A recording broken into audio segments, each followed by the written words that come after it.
MP में BJP अनुसूचित जाति मोर्चा ने कार्यकारिणी घोषित की है, जहां इस कार्यकारिणी में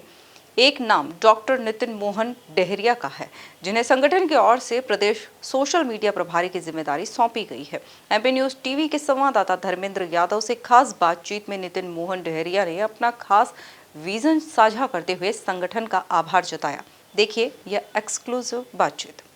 आगामी जिस प्रकार से विधानसभा चुनाव को लेकर जो मध्य प्रदेश में बीजेपी सरकार की लगातार जो तैयारी चल रही है, संगठन की जो तैयारी चल रही है, उसमें कई अहम यहाँ पर जो है पद यहाँ पर दिए गए हैं, जिसमें हम बात करें आज एससी मोर्चा के सोशल मीडिया प्रभारी हैं पूरे प्रदेश के डॉक्टर नितिन मोहन डेहरिया जी। इस वक्त वो हमारे साथ में हैं और उनको किस प्रकार की जवाबदारी संगठन की ओर से दी गई है, क्या उनके साथ में अभी फ़िलहाल में देखे किस प्रकार के चैलेंज है जिसको देखते हुए वो लगातार जो है पूरे प्रदेश में जगह जगह पर जाकर सभी वर्गों के साथ साथ कई ऐसे लोगों से भी मुलाकात कर रहे हैं, जिसमें ये देखा जा रहा है कि क्या उनकी समस्याएं जो है कार्यकर्ताओं की किस प्रकार की समस्याएं यहाँ पर आती है संगठन में काम करने को लेके, वो सीधे सीधे बताएंगे। भाई साहब, सबसे पहले ये कि जो जवाबदारी आपको मिली है उसमें अभी फ़िलहाल में जैसे आपने शुरुआती तौर पे काम करना शुरू किया, तो क्या लगता है कितना चैलेंजिंग है ये पूरा जो है, और किस प्रकार से जो कार्यकर्ता है उन तक पहुंचने की कोशिश आप लोग कर रहे हैं? निश्चित तौर पे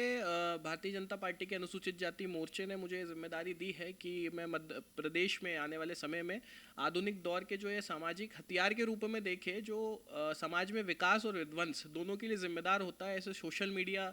की मुझे संभालने की जिम्मेदारी दी है। निश्चित तौर पे मैं प्रयास करूंगा कि आने वाले 3 वर्षों में हमारे मध्य प्रदेश में विधानसभा का चुनाव भी है, पूरे देश में आम चुनाव भी होने वाले हैं जल्दी अगले 3.5-4 सालों में। तो उनके लिए हम ऐसे युवा ब्रिगेड को तैयार करें जो आने वाले समय में अनुसूचित जाति वर्ग के लोगों को जोड़ने का काम करें, अनुसूचित जाति मोर्चे के साथ में मिलकर के ऐसी एक तैयारी करें, ऐसी एक रक्षा घेरा तैयार करें जो मध्य प्रदेश को तोड़ने के लिए देश विरोधी ताकतें अलग अलग संगठन बना के और सामाजिक तुष्टीकरण की राजनीति करती है, उन्हें मुंहतोड़ जवाब देने का प्रयास करें। इस तरीके की टीम तैयार करने का हम लोग प्रयास करेंगे और सबका साथ, सबका विकास, सबका विश्वास और सबका प्रयास, जो ये चौथा हमारा स्तंभ है, इस प्रयास के लिए हम सभी मिलकर के प्रयास करेंगे और सोशल मीडिया में हम लोग विस्तार का कार्य प्रदेश में करने वाले हैं। अभी पिछले कुछ समय से देखा जा रहा है लगातार जो जितने भी एससी वर्ग के लोग हैं और लगातार उनके ऊपर कई प्रकार के दबाव प्रभाव यहाँ पर डाले जा रहे हैं, और उसी के साथ साथ कई अलग अलग ऐसे जो सामाजिक संगठन है जो इन लोगों को अलग अलग जो है वर्गों में बांटने की कोशिश कर रहा है, तो उसको कैसे देखते हैं? उन लोगों को कैसे एक ही जगहों पर एक ही जाजाम पर लाने की कोशिश आप लोग कर रहे हैं, और कितना सफल अगर इसमें होते दिखाई दे रहे हैं? देखिए, निश्चित तौर पे अभी हम जब सोशल मीडिया के दौर पे हम जब देखते हैं तो भारत देश में ऐसे कई सारे नए संगठन आ गए हैं जो बाबा साहब डॉक्टर भीमराव अंबेडकर जी की छवि को इस तरीके से पेश करते हैं कि उनकी छवि राष्ट्रवाद से अलग रही, भारतीय की राष्ट्रीयता की से अलग रही, वो हिंदुत्व के विरोधी थे या उनकी विचारधारा कुछ थोड़ी सी अलग थी। लेकिन वास्तविकता में ये दृश्य वैसा नहीं है जैसा ये इस तरीके के संगठन पूरी समाज में पेश करने का प्रयास करते हैं, और झूठे तथ्यों के माध्यम से ये लोग लगातार समाज को तोड़ने का प्रयास करते हैं। आने वाले समय पे इन जैसे संगठनों को हम निश्चित तौर पे जवाब देने वाले हैं जो ये झूठे मुखौटे लगा करके और अनुसूचित जाति वर्ग के हितैषी बन के, जबकि ये वास्तव में समाज के शत्रु है जो समाज का राजनीतिक उपयोग करने के लिए समाज में सक्रिय है, ऐसे लोगों से हम प्रदेश को बचा सके और इन्हें जवाब दे सके, इस तरीके की हम लोग तैयारी करने वाले हैं। आपकी जो पूरी टीम जिस प्रकार से काम कर रही है, किस प्रकार से जो टीम है इन सभी वर्गों को साथ में लाने की कोशिश करेगी? क्या रणनीति आप लोग अपना रहे हैं? किस प्रकार की रणनीति लेके जो है आगे काम करने की कोशिश कर रहे हैं? जी, अभी वर्तमान में मुझे दायित्व दिया गया है, इसके बाद हम लोग जिले पे और मंडल स्तर तक के शक्ति केंद्रों तक के हम सोशल मीडिया वॉरियर्स का, हमारे जो कार्यकर्ता रहेंगे उनका चयन करने के बाद हमारी कार्यकारिणी का हम विस्तार करने वाले हैं, जो पूरे प्रदेश के 1313 मंडल भारतीय जनता पार्टी के दृष्टिकोण से है, अनेकों संभाग है, इन 1313 मंडलों तक हमारे सोशल मीडिया के सक्रिय युवा हमारे हो, इस तरीके को सुनिश्चित करने के लिए हम लोगों ने लक्ष्य रखा है। और माननीय प्रदेश अध्यक्ष श्री भगवान सिंह परमार जी के नेतृत्व में निश्चित तौर पर अनुसूचित जाति मोर्चा आने वाले समय में एक बड़ा कीर्तिमान हासिल करेगा। अभी जिस वक्त आपकी नियुक्ति हुई थी उस पर कई सवाल यहाँ पर उठे थे कि सीधे छात्र संगठन से और आपको इतनी बड़ी जवाबदारी जो है इस ओर मिली थी, क्या लगता है आपको? किस प्रकार से आप उसका मतलब या तो खंडन करेंगे, या फिर किस प्रकार से जो भ्रामकता फैलाई जा रही है उसका किस प्रकार से आपको जवाब दें? देखिए, भ्रामकता वही फैलाती है जिन्हें स्पष्ट जानकारी नहीं है। मैं वर्ष 2013-14 के समय से इंदौर में 450 किलोमीटर दूर छिंदवाड़ा से सफ़र करके यहाँ शिक्षा प्राप्त करने आया था। अखिल भारतीय विद्यार्थी परिषद जैसे राष्ट्रवादी संगठन से जुड़ा, जो मेरे लिए एक सौभाग्य की बात है, जिसने मुझे आज यहाँ तक लाके खड़ा कर दिया। मेरे चरित्र को, मेरे व्यक्तित्व को, निर्माण का अगर मैं किसी को श्रेय देता हूँ, मुझे माइक पकड़ना नहीं आता था, वो भी मैं विद्यार्थी परिषद से सीखा। 2014 से 2021 तक के मैं लगातार विद्यार्थी परिषद में, विश्वविद्यालय में, महानगर में, छात्रावास के अनेकों दायित्वों में रहा। मैं इन तरीके के मैंने दायित्वों का निर्वहन किया और निश्चित तौर पे जो मैं संगठन के लिए कर सकता था 2021 तक किया। लेकिन 2021 के बाद जब मैं मेरे गृह क्षेत्र छिंदवाड़ा गया, तो ये कहना कहीं कदापि भी उचित नहीं है कि मैं विद्यार्थी परिषद से सीधे भाजपा में आया हूँ। 2022 में हमारे छिंदवाड़ा में लोकसभा विस्तारक आए, अशोक यादव जी। उनके साथ मैंने छिंदवाड़ा जिले के 3300 मंडलों के में मैंने जो भी उन्होंने कार्य दिया मुझे, थोड़ा बहुत मैंने वो एक सामान्य कार्यकर्ता के रूप में पार्टी के किया। उसके बाद लोकसभा आया तो माननीय सांसद बंटी साहू जी के लोकसभा संसदीय प्रचार में जो भी मैं प्रचार में अपनी भूमिका निभा सकता था वो निर्वहन किया। 2023 के विधानसभा चुनाव में मंडल स्तर तक के, मंडल तक के में परासिया विधानसभा जो हमारी 127 है उसके मंडल तक के कार्यक्रमों में मैं सक्रिय रहा। तो लगातार इन 4-4.5 वर्षों में मैंने भारतीय जनता पार्टी के लिए कार्य किया है और मेरा सफ़र इतना आसान नहीं रहा, काफ़ी संघर्ष से मैं आया हूँ। लेकिन विद्यार्थी परिषद ने निश्चित तौर पे मुझे तैयार किया है यहाँ तक लाने के लिए, मेरा व्यक्तित्व बनाने के लिए, और मैं आजीवन मरते दम तक के विद्यार्थी परिषद का कार्यकर्ता हूँ, था और रहूँगा। लेकिन सीधी एंट्री मेरी विद्यार्थी परिषद छात्र राजनीति के कालखंड से हुई है, ये कहना कदापि भी उचित नहीं है, मुझे ऐसा लगता है। एक सबसे बड़ी बात है कि पूरे मध्य प्रदेश में अगर हम बात करें, जहाँ कमलनाथ का गढ़ है, जो छिंदवाड़ा कमलनाथ का पूरा गढ़ माना जाता है, वहाँ पर आदिवासी जो है काफ़ी ज़्यादा संख्या में है और आदिवासी बेल्ट भी है। तो वहाँ पर किस प्रकार का चैलेंज है, क्योंकि कहीं ना कहीं जब आपको जवाबदारी मिली उसके बाद वहाँ का जो गढ़ है उसको भी भेदने की और सहने की कोशिश आपने? देखिए, गढ़ तो ऐसा कह नहीं सकते। राजनीति में ये ठीक है कि सामाजिक क्षेत्रों में ये कहा जाता है कि ये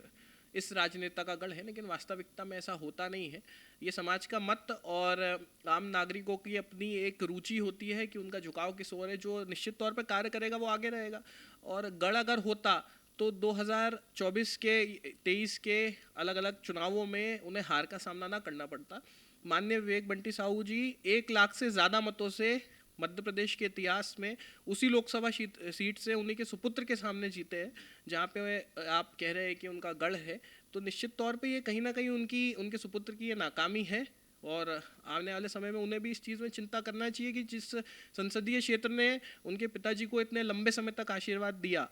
और जब उनकी बारी आई आशीर्वाद प्राप्त करने की, तब वो क्यों अछूते रह गए। तो वहाँ पे चैलेंज की ज़रूरत नहीं है। माननीय बंटी साहू जी अगर महीने में 10 दिन दिल्ली रहते हैं तो 20 दिन छिंदवाड़ा शहर ही नहीं अनेकों आदिवासी और जनजातीय क्षेत्रों में प्रवास करते हैं, लगातार लोगों के संपर्क में रहते हैं। इवन उन्होंने यहाँ तक कि अपने जो संसदीय कार्यालय है उसका नाम भी उन्होंने सेवा सदन रखा है। तो इससे हम देख सकते हैं कि आने वाले समय में भारतीय जनता पार्टी को और कितने बड़े स्तर पर छिंदवाड़ा की जनता आशीर्वाद देने वाली है। हम लगातार पिछले कुछ समय से देख रहे हैं सोशल मीडिया पे एक ट्रेंड सा चला है कि सभी लोगों को अलग अलग जाति में बांटने का जो ट्रेंड चला है, उसको कैसे देखते हैं? ये क्या लगता है, ये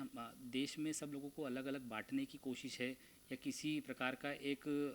जाल बिछाया जा रहा है ताकि व्यक्ति एक ना होकर अलग अलग टुकड़ों में अलग अलग जगह बटा रहा है? जी, देखिए, भारत में अगर इन सब चीज़ों का सामाजिक तुष्टीकरण का अगर कुछ हम श्रेय किसी को दे सकते हैं तो वो कांग्रेस है। कांग्रेस ने लंबे समय तक के भारत में शासन किया। हमेशा से उन्होंने भारत को जातिगत राजनीति और धार्मिक सांप्रदायिक आधार की राजनीति में बांटने का कार्य किया है और आज भी वो लोग अनेकों प्रयास कर रहे हैं। लेकिन जब से मध्य प्रदेश में और पिछले कई वर्षों से 25 वर्षों से मध्य प्रदेश में शासन आया है भाजपा का, जब से 2024 से नरेंद्र मोदी जी का शासन आया है, तब देश में कहीं ना कहीं इन जातिगत राजनीति और सांप्रदायिक दंगों में कहीं ना कहीं विराम आया है। उत्तर प्रदेश कभी अपने समय में एक बहुत बड़ा सांप्रदायिक गढ़ माना जाता था, जहाँ पे महा में ऐसा कोई दिन ना जाता हो जहाँ पे सांप्रदायिक कलेश सामाजिक क्षेत्र में होना। लेकिन अभी आप देख सकते हैं कि उत्तर प्रदेश जैसे इतने बड़े राज्य में जब से माननीय मुख्यमंत्री योगी आदित्यनाथ जी वहाँ पे आए हैं, तब से वहाँ की जो स्थिरता है और सामाजिक सौहार्द है वो लगातार कायम है। एक भी दंगे बड़े वृहद स्तर पे जो पहले हुआ करते थे वो नहीं हुए हैं। तो ये जो क्षेत्रीय दल है, ये जो झूठे संगठन है जिन्होंने देश को तोड़ने का ठेका ले रखा है, कांग्रेस जैसे ऐसे अनेकों संगठन चाहे हजार प्रयास कर ले, उनके सामने सदैव भारतीय जनता पार्टी उनके सामने एक दीवार बन करके इस देश की और समाज की रक्षा करने के लिए खड़ी है, जो भारत माता की जय के साथ में आगे बढ़ती है, ना कि किसी जातिगत नारे के साथ में। अंतिम सवाल है, आने वाले समय में क्या हम लोगों ने रणनीति बनाई, क्या लक्ष्य रखा है हमने कि अब जो है जिस प्रकार से 2028 के आसपास जो चुनाव होना है, वहाँ तब तक अपना क्या लक्ष्य पूरी टीम का, किस प्रकार से जो है सब लोगों को एक जाजम पर लेकर आने? देखिए, निश्चित तौर पे आने वाले विधानसभा में तो जिस तरीके से आप अभी देख रहे हैं कि जिस तरीके से जनाधार चल रहा है, जिस तरीके से डॉक्टर मोहन यादव जी के शासन में समाज में एक विकास की धारा चल रही है, विकास की एक धारा बह रही है, एक तेज प्रवाह चल रहा है। लगातार युवा जो है डॉक्टर मोहन यादव जी जैसे ओजस्वी व्यक्तित्व से प्रभावित होकर के राजनीति में भी आने का प्रयास कर रहे हैं। हमारा ये सौभाग्य है कि इस तरीके के मुख्यमंत्री हमारे मध्य प्रदेश शासन को मिले हैं, और हम सभी युवाओं के लिए एक प्रेरणा के वो कार्य है कि इतनी शिक्षा प्राप्त करने के बाद में भी राजनीति में और भारतीय जनता पार्टी में इतने लंबे समय काम करने के बाद वो आज हमारे राज्य के माननीय मुख्यमंत्री हैं। आने वाले समय में निश्चित तौर पर माननीय मुख्यमंत्री डॉक्टर मोहन यादव जी के नेतृत्व में भारतीय जनता पार्टी का परचम लेकर के 28 का विधानसभा चुनाव और लोकसभा का चुनाव उसके जस्ट जो बाद में होने वाला है, निश्चित तौर पे हम उसको फतेह करने वाले हैं। पूरे देश भर में जितनी सीट्स अभी है, इससे भी अधिक सीटों के साथ में हम पूरे देश में केंद्र में वापस आने वाले हैं, और मध्य प्रदेश में और भारी बहुमत के साथ में जनता हमें आशीर्वाद देने वाली है। यहाँ आज के जनाधार से निश्चित तौर पे आप भी देख सकते हैं, मैं भी देख सकता हूँ, और सोशल मीडिया तो स्वयं में खुद ही ये अपने आप को बता ही रहा है। हमारे साथ मौजूद थे डॉक्टर नितिन मोहन डहरिया जी, जिन्होंने अपने आने वाले समय में जिस प्रकार से इनका जो पूरा जो रणनीति इन्होंने बताई है, भारतीय जनता पार्टी की सरकार किस प्रकार से बनाई जाए, और जितने भी ये जो सामाजिक संगठन है, जो विघ्न संतोषी संगठन है, जो लगातार लोगों को अलग अलग रूप में बांटने की कोशिश कर रहे हैं, उनको एक जगह पर लाना, एक जाजम पर लाकर, और कहीं ना कहीं समाज में जो है समाज का कल्याण करने की कोशिश, और जो ऐसे वर्ग हैं जो निचले तबके के हैं, जिनको समान जो है उनका पूरा हक मिलना चाहिए, उसकी भी ये कोशिश लगातार यहाँ पर कर रहे हैं। इस वक्त इंदौर से MP न्यूज़ के लिए कैमरामैन अरुण यादव के साथ धर्मेंद्र यादव, MP न्यूज़ इंदौर।